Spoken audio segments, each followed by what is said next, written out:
오늘 저는 여러분과 함께 스디슨 인생에 찾아온 달콤한 은혜 이와 같은 제목으로 룻기서의 말씀을 나누겠습니다. 우리가 룻기서를 읽어보면 이 룻기서의 시대적인 배경은 룻기서 1장 1절에 말씀한 대로 사사들이 치리하던 때다라고 말씀하고 있습니다. 그런데 우리가 이 사사들이 치리하던 때 룻기서의 이야기를 우리가 읽어보면 정말 우리 시대와 그렇게 낯설지 않다라는 것입니다. 그것은 우리가 살고 있는 시대와 너무 유사하기 때문인 것이죠. 그래서 이렇게 우리가 이 시대의 공감의 자리에서 만나는 이 룻의 이야기는 우리가 이 시대를 살아가면서 어떤 선택을 해야 될 것인가, 이에 대한 구체적인 사례를 우리에게 보여주고 있습니다.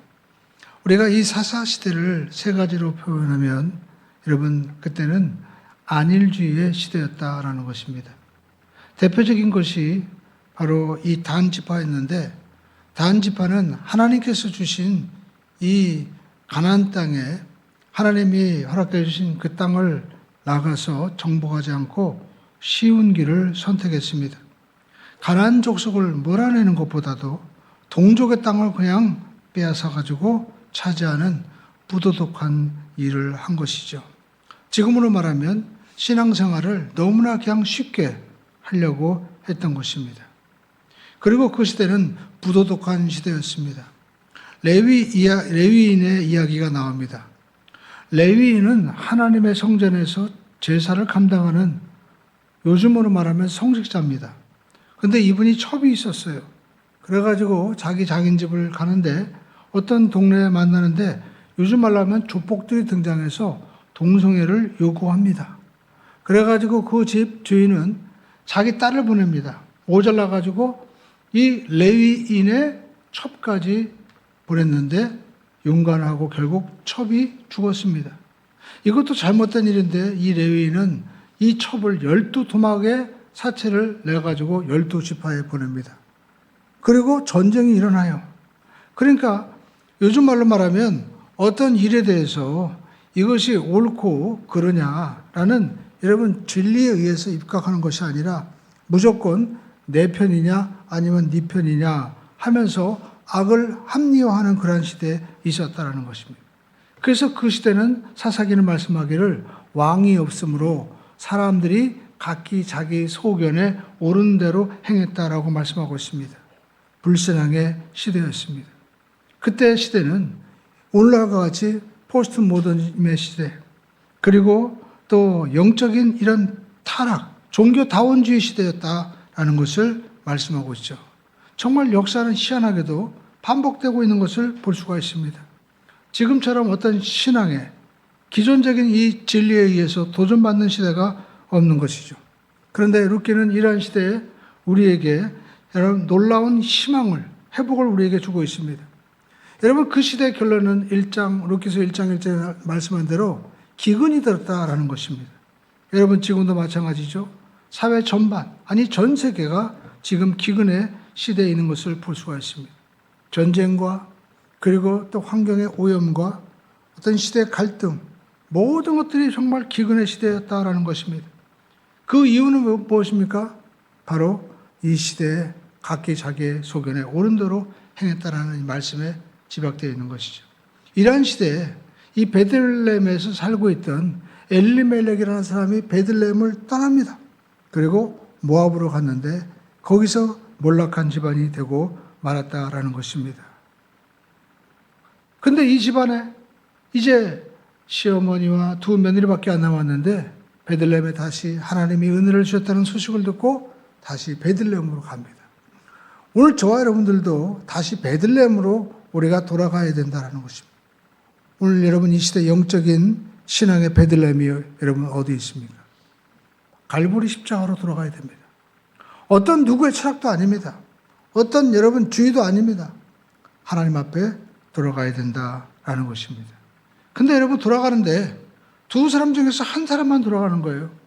룻과 여러분 또 그 오르바라는 두 며느리 중에서 룻만 돌아갑니다. 룻은 고백합니다. 어머니의 하나님이 나의 하나님이고 그리고 어머니 백성이 나의 백성입니다. 믿음의 고백을 하고 있는 거죠. 근데 제가 가만히 보니까 이 이야기는 아마도 시어머니가 신앙을 전수했어요. 그런데 이 시어머니는 자기의 환경의 물질과 남편이 잃어버린 것을 보고 원망만 하고 있습니다. 그래서 고향에 들어왔을 때 하나님이 나를 이렇게 했다. 그러면서 나의 이름을 이제 나오미라고 부르지 말고 마라라고 불러라. 그렇게 이야기를 합니다.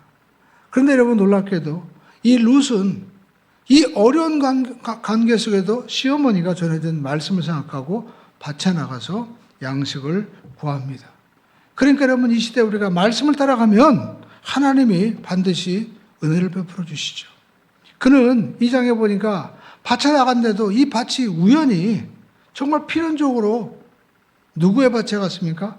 보아스라는 그러한 밭에 이르렀다고 말씀을 하고 있는 것입니다. 그래서 그곳에서 이 룻은 열심히 정말 시어머니를 위해서 또 자신을 위해서 양식을 열심히 줍습니다. 근데 그것을 누가 다 보고 있었습니까? 보아스가 다 보고 있었다라는 것입니다. 그리고 그를 식탁의 자리에 초대하는 장면이죠. 이 장면은 마치 이 갈보리 십자가의 거룩한 이 영의 양식의 자리에 우리를 초대하는 바로 그리스도의 초청과도 같은 것입니다. 그래서 보아스는 바로 예수 그리스도를 예표하는 것이고 바로 이방인이었던 룻은 우리 성도를 자격 없는 우리를 예표하는 것이죠. 오늘 성경에 보니까 2장 14절에 이제 식사할 때 보아스가 룻을 초청합니다. 룻에게 이르되 이리로 와서 떡을 먹으며 내 조각을 초에 찍으라 하므로 룻이 꼭 식배는 자 곁에 앉으니 그가 볶은 곡식을 주매 룻이 배불리 먹고 남았더라라고 말씀을 하고 있는 것입니다. 우리가 이것을 잘 보면 룻은 모압에서 온 이방 여인이었고 과부였고 그리고 가난한 사람이었습니다. 이스라엘의 법과 율례와 문화로는 도저히 수용할 수 없는 그러한 식탁 교제를 할 수 없는 그러한 자격 없는 사람이었던 것입니다. 그럼에도 불구하고 오늘 보아스는 룻을 초청합니다. 이것은 바로 율법으로는 할 수 없지만 은혜로는 할 수 있다는 것을 우리에게 보여주고 있는 것이죠. 율법은 무엇으로 말미암아 주어진 것이지만 바로 은혜는 예수 그리스도로 말미암아 주어지는 것입니다. 예수님께서는 우리가 자격이 없어요. 그럼에도 불구하고 우리를 초청해 주시는 것입니다. 여러분 식탁에 초대한다는 것은 상대를 수용한다는 것입니다. 이제 나의 공동체로 가족으로 받아들인다는 것입니다. 식탁이라는 이 자리에 앉아서 이 공간에서 이제까지 살던 모든 자기의 삶 가운데 벽을 다 무너뜨리고 함께 정서적으로 공감하고 함께 생각하고 함께 먹으면서 그 음식의 기쁨을 나누는 것처럼 오늘 예수님께서는 우리가 이제까지 어떤 위치에 살아왔든지 간에 이 갈보리 십자가 자리에 우리를 초청하셔서 우리와 함께 이 영의 양식을 먹고 마시면서 하나님 나라의 진정한 의와 평강과 기쁨을 누리도록 우리를 초청하시는 것이죠. 이것이 바로 당시의 모든 이방의 장벽을 뛰어넘는 초대였다는 것입니다. 여러분 이 식탁의 초대는 쉽지 않은 초대였습니다. 왜냐하면 룻기서의 기록은 예수님 오시기 전에 11세기에서 14세기의 기록인데 여러분 신약성경에 예수님 오셨을 때 그때 이 갈라디아에서 보면 2장 12절에 이런 말씀이 나오고 있습니다. 야고보에게서 온 어떤 이들이 이르되 라고 말씀하면서 갈라디아서 2장 12절에 보니까 이 게바가 바로 베드로죠. 이방인들과 함께 먹다가 그들이 오매 그러니까 그가 할례자들을 데려와여 떠나 물러갔다라고 말씀하고 있습니다. 할례를 받은 사람들은 유대인이었습니다. 유대인들이 베드로가 이방인들과 함께 하는 것을 볼까봐 베드로가 무서워서 도망갔다는 것이죠. 그러니까 신약시대에도 이렇게 벽이 심했는데 이 구약 사사시대 때는 여러분 말할 수가 없는 것이죠. 그럼에도 불구하고 보아스가 룻을 초대한다는 것은 자기의 모든 평판, 자기의 모든 정말 유력한 이 유대 사회에서 모든 지위를 내어놓는 것 같은 그러한 헌신의 초대였다라는 것입니다. 그러면 우리가 아니 왜 보아스가 룻을 초대했을까요? 다른 거 없습니다. 룻이 사랑스러웠던 것입니다. 이방 여인이었던 룻, 그 룻을 볼 때 어머니가 생각나고 자기 어머니도 이방 여인이었는데 저렇게 이 유대 사회에 와서 얼마나 갈시를 받을까. 보아스가 마음이 아픈 거예요. 오늘 여러분 제가 이 말씀을 묵상하면서 우리 한국 사회에도 유력한 정말 그 주의 종들 집안들을 이렇게 생각해 보았습니다. 대부분 보면 아버지가 또 집안이 노비 집안 이렇게 그런 집단이 많고 심지어 뭐 백정 집안도 있고 막 그러더라고요. 근데 여러분 그분들을 생각할 때 그런 가운데서도 주님의 식탁의 자리에 와서 헌신하고 그리고 예배하는 모습 볼 때 주님의 마음은 어땠을까요? 주님도 이 땅에 와서 무시당하고 그리고 주님께서도 인정받지 못했는데 그런 자리에 있음에도 불구하고 주님 앞에 나왔을 때 아마 예수님께서도 뭉클하셨을 거예요. 네가 이렇게 고난받고 네가 힘든 가운데도 나에게 와서 예배하는구나. 여러분 바로 이 보아스의 마음 아니겠습니까? 이방 여인이었음에도 불구하고 이렇게 어머니 하나님이 나의 하나님입니다. 이것은 자기 어머니 라합의 고백과도 마찬가지 아닙니까? 이 마음이 뭉클한 거예요. 그러니까 여러분 이 보아스가 룻을 사랑한 겁니다. 저 여인을 내가 책임져야 되겠다. 오늘 여러분 이 자리에 온 것은 우리 예수님께서 여러분들에 대한 뜨거운 마음이 있는 거예요. 네가 나의 초청에 응했구나. 이 예배는 주님의 이 피와 살을 함께 먹고 마시는 식탁의 자리인 겁니다. 여기에서 여러분 어떤 철학과 이런 거 뛰어넘는 거예요. 요즘 우리 사대에 일어나고 있는 여러 가지 여러분 우리가 생각 가운데 특별히 어떤 철학에 매몰돼서는 안 되는 겁니다. 사상에 매몰돼서는 안 되는 거예요. 하나님은 절대 하나님이십니다. 그 하나님 앞에 누구도 여러분 설 수 있겠습니까? 모두가 정말 이사야서 6장에 말씀한 대로 화로다. 나는 망하게 되었도다. 오늘 여러분 우시아 왕이 죽었을 때 이사야가 쳐다본 것이 뭡니까? 하나님을 쳐다봤어요. 오늘 여러분 시대가 어렵고 힘들다고 해서 누구를 쳐다봐야 됩니까? 하나님을 쳐다볼 수 있는 우리 모두가 되기를 주님의 이름으로 축원드립니다. 그래가지고 여러분 정말 하나님을 쳐다봐야 되는 거예요. 오늘 룻은 이 보아스의 이 식탁의 초대에 기꺼이 응했다라는 것입니다. 오늘 여러분 주님이 초청해도 우리가 나가지 않으면 무슨 소용이 있겠어요? 이 거룩한 식탁의 자리에 초청합니다. 우리가 여러분 성경에 보면 위대한 이 거룩한 식탁의 초대가 몇 번 나옵니다. 대표적인 것이 바로 이 보아스가 룻을 초대하는 것이죠. 또 다윗이 몰락한 바로 가문이었던 자기가 사랑했던 다윗을 정말 우리가 사랑했던 인물이 나오죠. 누굽니까? 요나단. 요나단의 그 아들 무비보셋이 저림발이었잖아요. 근데 이 사울 왕가가 몰락했을 때 다윗은 그 사랑하는 바로 요나단을 생각하고 그의 아들 무비보셋을 초대해서 함께 식사하고 나누는 것이죠. 또 여러분 예수님을 버리고 도망간 그 베드로를 찾아가서 주님께서는 그 추운 아침에 불을 펴놓고 베드로를 초청합니다. 그러면서 물어보시죠. 뭐라고 물어보셨습니까? 네가 날 사랑하느냐. 오늘 여러분 우리가 주님을 정말 예배하고 또 우리가 주님을 섬기는 이유가 무엇입니까? 우리가 어떤 기도의 응답을 받기 위해서? 아니에요. 주님 날 사랑하는 그 마음을 잊어버리지 말아야 됩니다. 여러분 부부관계에도 또 여러분 우리가 무엇을 하든지 주님이 나를 정말 사랑한다는 그 마음을 우리가 잊어버리지 않아야 됩니다. 주님을 사랑하는 마음을 잊어버리는 여러분 신앙생활은요 결국 무너지고 말아요. 저도 목회를 하면서 내가 왜 목회를 하나 가만히 생각해 봤습니다. 주님이 나에게 베풀어 주신 그 사랑, 그 사랑이 너무나 감사한 거예요. 여러분 그 사랑을 잊지 않기를 주님의 이름으로 축원을 드립니다. 그래서 첫사랑을 잊어버리지 말아라 우리에게 말씀을 하고 있는 것입니다.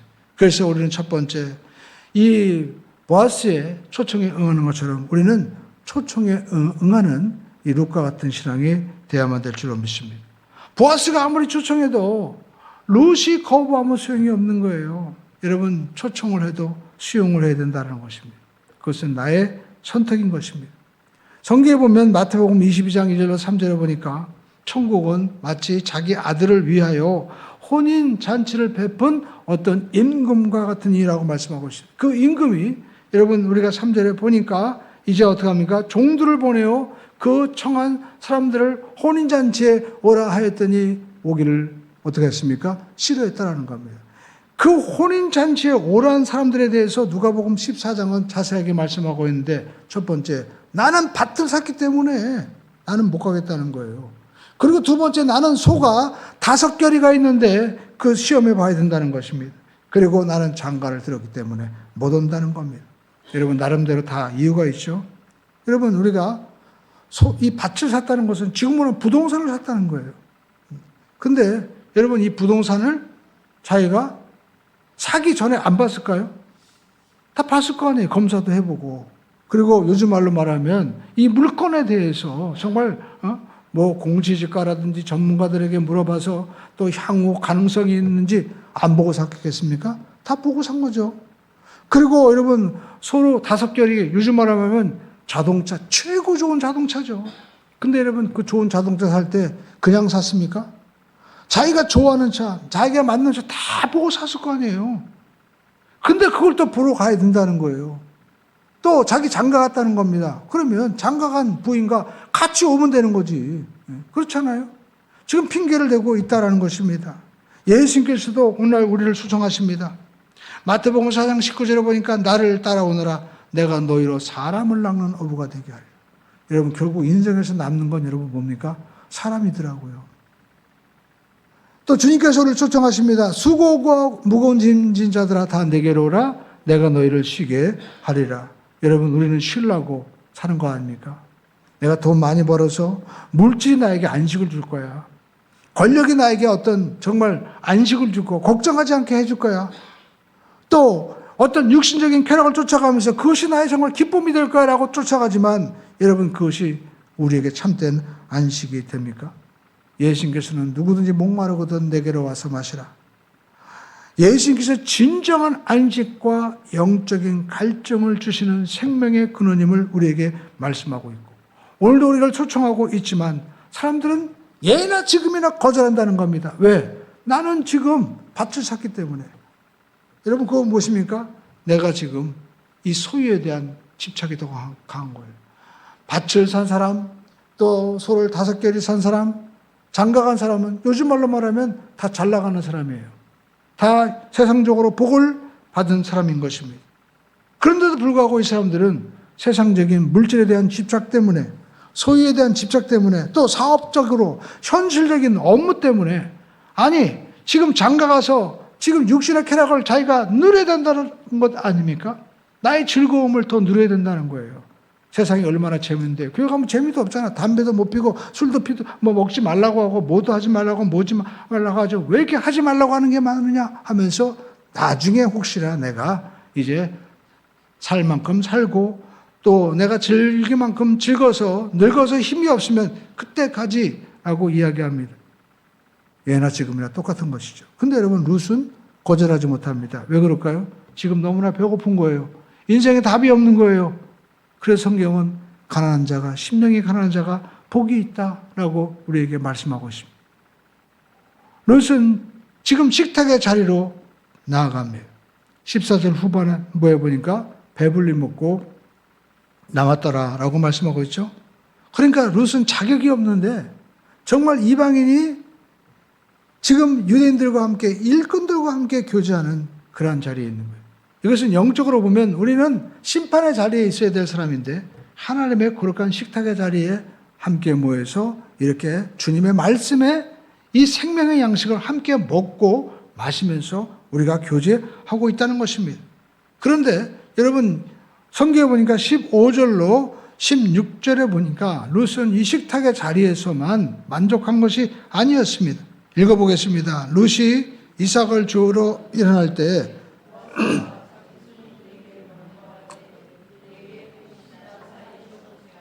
책망하지 말며 또 그를 위하여 곡식 다발에서 조금씩 뽑아 버려 그에게 죽게 하고. 여러분 우리가 할 것은 식탁에서 누리는 은혜도 있지만 오늘 여러분 들판에서 누리는 은혜가 있다는 것입니다. 그러니까 여러분 이 지금 롯은 두 번째로 들판에서의 은혜를 누리고 있는 거예요. 오늘 저 여러분들도 여러분 신앙에서 들판에서 은혜를 누리기를 바랍니다. 그러니까 쉽게 해가지고 이 식탁의 초대는 예배를 드리면서 이 함께 말씀을 나누면서 야, 내가 이렇게 초청받았구나. 내가 이 베들레헴에 오면 이런 복을 받는구나 하면서 지금 우리가 은혜를 누리고 있는 거예요. 그런데 여기서만 만족하는 것이 아니라 오늘 롯은 다시 어디로 갑니까? 밭으로 나가는데 여러분 성경 보니까 더 큰 은혜가 지금 떨어지고 있는 거예요. 16절에 보시죠. 또 그를 위하여 곡식 다발에서 조금씩 뽑아버려서 그에게 줍게 하고 꾸짖지 말라라고 말씀을 하고 있다라는 것입니다. 그러니까 여러분 롯이 이제까지는 하나씩 주워가지고 자기가 식량을 구했다면 이제는 그냥 그 다발채 막 떨어지는 은혜가 있는 거예요. 그러니까 쉽게 해가지고 우리가 예배를 우리가 드리면서 함께 은혜를 나누는 복도 있지만 이 식탁의 자리를 뛰어넘어서 함께 우리가 이 봉사하고 헌신하는 자리로 나가는 겁니다. 이것이 바로 들판의 바로 은혜인 것이죠. 근데 이 들판에서 은혜는 하나씩 떨어진 것이 아닙니다. 다발채 떨어지게 되는 거예요. 봉사하며 섬기는 자리에 나갈 때 여러분 이와 같은 은혜가 있다는 것이죠. 물론 우리가 봉사하고 헌신할 때 여러분 쉽지 않죠. 시험이 될 때도 있습니다. 많은 분들이 보면 자기가 시험 들어서 주저앉는 분들도 많이 있어요. 심지어 뭐 교회를 옮기기도 하고 주저앉기도 합니다. 근데 여러분 우리가 롯을 통해서 우리가 다시 볼 것은 이렇게 내가 이방인이고 다른 사람들이 얼마나 무시했겠어요. 그럼에도 불구하고 롯은 겸손하게 더 낮아지고 견디는 거예요. 그리고 또 밭에 나갑니다. 그러니까 볕단채 떨어지는 은혜가 있는 거예요. 오늘 여러분 이 볕단채 떨어지는 은혜는 식탁의 자리에 있는 것이 아니었습니다. 그러니까 여러분 구원의 자리에서 사명의 자리로 나가는 거예요. 사도행전에 보이시죠. 사도행전에 2장에 보니까 그들이 마가다락방에 모여서 은혜 받았습니다. 얼마나 큰 체험입니까? 사람들이 깜짝 놀랐어요. 그러나 그들이 어디로 갔습니까? 예루살렘, 유대, 사마리아로 막 가니까 거기서 어떤 일이 벌어집니까? 예수님의 이적과 똑같은 역사, 아니 더 큰 이적들이 일어나는 거예요. 하루에 막 3,000명씩 돌아오기도 하고 죽은 자가 살아나기도 하고 또 그림자만 밟아도 병이 낫고 손수건만 얹어도 하나님의 역사가 막 일어나는 겁니다. 오늘 여러분 우리가 하나님 앞에 사명의 자리로 우리가 나가시기를 주님의 이름으로 축원을 드립니다. 그러면 더 큰 역사가 일어나는 거예요. 할렐루야. 그 제가 주일 2부 예배 때 우리가 나오는 분들에게도 우리 집사님들은 30분씩 아니 1시간씩 먼저 나와서 예배하고 기도하시죠. 하나님이 당신을 기다려야 됩니까? 아니면 당신이 먼저 하나님 오실 때 하나님 다 준비됐습니다. 하나님 오세요 하고 할 때 누가 기뻐하시겠습니까? 그러니까 그럼 일찍 와야 되겠네요. 여러분 우리가 사람 만날 때도 그렇잖아요. 우리가 사람 만날 때도 보면 중요한 사람은 먼저 가서 기다리고 그러는데 우리가 하나님 앞에 나가서도 우리가 먼저 예배하고 준비하면 하나님이 기뻐하시겠습니까? 여러분 여기 보시죠. 보아스가 언제 식탁의 자리에 초대합니까? 사람들에게 물어보죠. 저 여인이 누구냐? 그러니까 하인들이 얘기합니다. 예, 이방 여인 롯인데 아침부터 이제까지 쉬지 않고 저렇게 하고 있습니다. 그러니까 보아스가 그 얘기를 듣고 뭉클한 거예요. 보고를 받고 나서 이제 롯을 식탁의 자리에 초대합니다. 하나님이 다 보고 계십니다. 우리에게 구원의 단계가 있고 하나님이 축복해 주시는 단계가 있고 더 나아가서 여기 나중에 보니까 아예 자기 부인으로 삼아요. 부인으로 삼으면 먹고 마시고 나가서 줄을 필요가 없는 거예요. 이건 우리가 맨 처음에 한 알로 주셨다면 이제는 막 다발로 떨어지고 나중에는 뭐예요? 밭대기로 주어지는 은혜가 많은 거예요. 이 보아스의 모든 재산이 다 누구 겁니까? 누가 누리는 거예요? 롯이 누리는 거잖아요. 우리 예수님께서 이렇게 풍성하신 전지전능하신 하나님의 아들이신데 우리 예수님께서 여러분에게 주시는 축복이 그냥 우리가 주워가지고 노력하는 그 은혜겠습니까? 놀라운 은혜가 있는 거예요. 그러므로 여러분 그 은혜를 바라보고 여러분 우리가 식탁의 자리에서만 먹고 마시는 것이 아니라 우리는 이제 우리가 밭으로 나가서 일할 수 있는 일꾼이 되기를 주님의 이름으로 축원드립니다. 그리고 세 번째, 여러분 아멘 하시면 크게 하나만 합시다. 아멘. 네, 제가 장로고시나 뭐 이런 데 가서 얘기할 때 꼭 물어보는 것이 있습니다. 예배를 잘 들으십니까? 주일날 예배 몇 번 들으십니까? 금요예배 참석하십니까? 그래가지고 만약에 예배 빠지면 장로 자격 없으면 딱 빼버려요. 아예 서약서를 쓰라고 합니다. 왜? 그게 축복의 사람인 거예요. 내가 높은 자리에 올라가는 것만 좋아하지 말고 그 자리에 올라가서 사명을 감당해야만이 더 큰 복이 임하는 것이지. 여러분, 우리가 그 자리에서 자기 사명 감당하지 못하면요, 오히려 더 큰 고난과 역경이 옵니다. 많은 교회에서 그럽니다. 기껏 우리가 직분자가 됐으니까 서로 막 싸우고 그리고 교회가 분란이 일어난다는 거예요. 가만히 보니까 어떤 분들은 신실하게 예배 드리는 사람이 있는데 꼭 예배 와서 꾸벅꾸벅 졸고 예배 참석 안 하고 그리고 자기끼리 모여서 자기 얘기를 하는 거예요. 기껏 목사님이 말씀을 전하면 아, 목사님이 이 말씀 전하니까 오늘 이것은 하나님 우리에게 주신 말씀이 있구나 하고 그걸 나눠야 되는데 다른 얘기하는 거예요. 그러니까 여러분 의견이 갈라져요. 여러분 우리가 속담에 있죠. 사공이 많으면 배가 어디로 가요? 산으로 가잖아요. 하물며 하나님 나라에도 우리가 여러분 한 마음이 되어야지. 모세와 그리고 아론과 우리 하나가 되었을 때 역사가 일어나지. 모세만 여러분 말씀 전하냐고 했을 때 여러분 미리암이 어떻게 됩니까? 나병이 걸렸잖아요. 그것이 여러분 그때만 일이겠냐고요. 지금도 마찬가지입니다. 높은 자리에 올라가는 것이 중요한 것이 아니라 그 자리에서 사명을 우리가 감당할 수 있어야만 된다는 것입니다. 오늘 여러분 더욱더 겸손하고 낮아져야 됩니다. 여러분 눈 보십시오. 이 볶음국식을 먹고 그리고 보아스와 함께 식탁을 나눴을 때 대부분의 사람들이 야, 내가 오늘 저 보아스와 함께 식탁을 함께 했어. 내가 오늘 누구 만난 줄 알아? 내가 이런 사람이야 라고 할 텐데 룻은 변함이 없었어요. 세 번째, 변함없이 성실한 룻이었다라는 것입니다. 여러분 이런 사람이 되어야만 될 줄로 믿습니다. 그렇게 식사를 하고 얼마나 좋았겠어요. 근데 룻은 지금 시간이 한창 지났을 것입니다. 그러니까 쉽게 해가지고 점심 먹고 그리고 또 한두 시간 지났어요. 그렇지만 계속해서 줍는 거예요. 17절을 보십시오. 여러분 읽어보겠습니다. 17절, 2장 17절 말씀입니다. 시작. 룻이 밭에서 저녁까지 줍고 그 주운 것을 떠니 한 에바쯤 되니라. 여러분 이 에바가 얼마나 될까요? 놀랍게도 여러분 성경은 이 에바에 여러분 단위를 이렇게 이미 말씀하고 있습니다. 이렇게 16장 36절에 보니까 오멜은 10분의 1 에바더라. 그러니까 에바의 10분의 1이 오멜이에요. 그러면 오멜은 어떤 양일까? 이렇게 16장 16절에 보니까 여러분 이제 만나가 떨어졌습니다. 그래서 거두라는 거예요. 근데 사람 수에 들어 한 사람이 한 오멜씩 거두되라고 얘기합니다. 그러니까 자기가 먹을 양식인 거예요. 그게 한 2리터쯤 되는 겁니다. 그러니까 여러분 이 오멜은 10에바가 되는 거죠. 그러니까 한 에바가 2리터라면 20리터가 되는 거예요. 여러분 페트병 하나가 1리터 되죠. 그러니까 지금 그 룻이 저녁까지 주었을 때 페트병 10개 분량의 그 곡식을 저희가 주은 것입니다. 얼마나 여러분 대단합니까? 그런데 여러분 이 밭단지에 떨어지는 양식을 다 주어가지고 이제 시어머니에 갑니다. 자, 18절 보시죠. 시어머니에게 줍니다. 읽어볼까요? 시작. 시어머니가 그 준 것을 보이고 그가 배불리 먹고 남은 것을 내어 시어머니에게 드렸습니다. 그랬더니 여러분 이제 시어머니가 뭐라고 얘기합니까? 19절에 읽어볼까요? 시어머니가 그 얘기를 해. 오늘 어디서 주었느냐? 어디서 일을 하였느냐?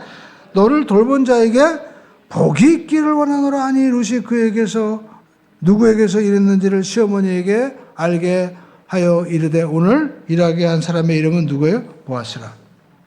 여기 보면요 시어머니가 이제까지 말하지 않던 새로운 고백을 합니다. 그의 입술에서 뭐라 하면 복이 나오는 거예요. 이제까지 뭐라고 얘기했습니까? 하나님이 나를 이렇게 가난하게 하고 망하게 했습니다. 여러분 또 종종 그러잖아요.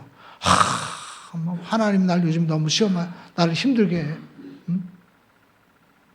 자기가 그렇게 선택한 길임에도 불구하고 원망과 불평하는 거예요. 입술에서 원망만 하는 거예요. 어떡하면 지도자고 욕하고. 그리고 떳떳하면 누구 욕합니까? 누구 욕하고. 근데 여러분, 양식을 먹고 나니까 나오미가 뭐 어떤 얘기를 합니까? 복을 얘기하는 거예요. 복. 입술이 변해야 돼요. 오늘 여러분 입술이 변하게 되길 주님의 이름으로 축원드립니다. 그리고 여러분 중요한 원리가 있습니다. 룻이 먼저 먹었어요. 내가 먼저 은혜 받아야 돼요. 남한테 가서 아유 우리 목사님이 좀 더 성령 충만했으면 좋겠어. 우리 교회가 좀 더 좋았으면 좋겠어. 또 우리 교단이 어때? 내가 먼저 은혜 받아야 돼요. 내가 지금 은혜 받으니까 룻이 그걸 나눠주니까 누가 변해요? 시어머니가 변하는 거예요. 시어머니가 이제까지 나는 내 이름을 나오미라고 부르지 마. 마라라고 불러라고 하다가 입술이 변합니다. 야, 그에게 복이 있기를 원한다. 남을 축복하는 사람이 됩니다. 그러면서 이제까지 전혀 생각하지도 않았던 여러분 생각이 나는데 20절에 읽어보겠습니다. 나오미가 자기 며느리에게 이르되 그가 야훼께로부터 복받기를 원하노라. 그가 살아있는 자와 죽은 자에게 은혜 베푸기를 그치지 아니하는도다 하고 나오미가 또 그에게 이르되 그 사람은 우리와 가까우니 우리의 기업을 물을 자 중에 하나이니라 하니. 이제까지는 그런 말 안 했습니다. 다 가라고 그랬잖아요. 이제까지는 하나님의 은혜 가운데 할 수 있거든요. 무슨 말이냐? 믿는 자에게 능치 못함이 없다. 우리가 주님께로 돌아가면 주님이 책임져 줄까? 이런 말 했어요? 아니었어요. 이제까지는 야, 너 이제 젊었으니까 빨리 결혼해가지고 너도 네 살림 차려라. 근데 성경은 자기 신들에게 들어갔다고 얘기하잖아요. 이제까지 자기가 지금 말하면 목사고 또 신앙생활을 오래 한 직분자도 불구하고 꼭 예수 믿을 필요 없어. 그냥 너 잘 살고 그냥 성공하면 돼. 이런 얘기하던 사람이었어요.